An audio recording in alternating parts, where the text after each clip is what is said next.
প্ৰতিষ্ঠাকালৰ সভাপতি হিচাপে আপোনাৰ অনুভৱ কি হ'ব? আমি 1997 চনত ইয়াতে মানে এটা সাহিত্য সভাৰ শাখাৰ অনুভৱ কৰিছোঁ। সেইমতে আমি 97 চনত আমি কিছুমান মানুহ মিলি মানে শাখাটো গঠন কৰিলোঁ। বিশেষকৈ আমাৰ প্ৰয়াত প্ৰবীণ দাস তেখেত সভাপতি আৰু মই সম্পাদক আছিলোঁ, আৰু বিভিন্নজনে আমাক সেই সময়ত সহায় কৰিছিল। আমাৰ এতিয়াও দুজনমান তাৰে আছে সেই সময়ত। গতিকে সেই সাহিত্য সভাটোৱে আজি তাৰমানে 25 বছৰ অতিক্ৰম কৰি এতিয়া ৰূপালী জয়ন্তী উৎসৱ পালন কৰিছে।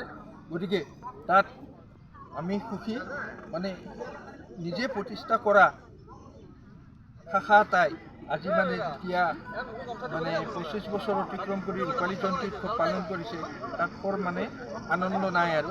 গতিকে সেই সময়ত আমাৰ মানে মঙলদৈ সাহিত্য সভাৰ যিটো মানে সভাপতি সম্পাদক আছিল চহিৰুদ্দিন, তেখেতে বিশেষকৈ এই শাখাটো হোৱাত বেছি জোৰ দিছিল। আৰু আমাৰ ইয়াৰ এই চেলিম দা, হবি দা, এই প্ৰবীণ দাস, তাৰপিছত মহেশ্বৰ দাস, এই আমাৰ অৰুণ দাস, এনেকৈ মানে কেইটামান মানুহে খুব মানে আগভাগ লৈছিল। গতিকে তেখেতসকল এতিয়া বেছি সংখ্যকেই স্বৰ্গগামী হ'ল। গতিকে তেখেতসকলক আমি এইখনত আমি সোঁৱৰণ কৰিছোঁ।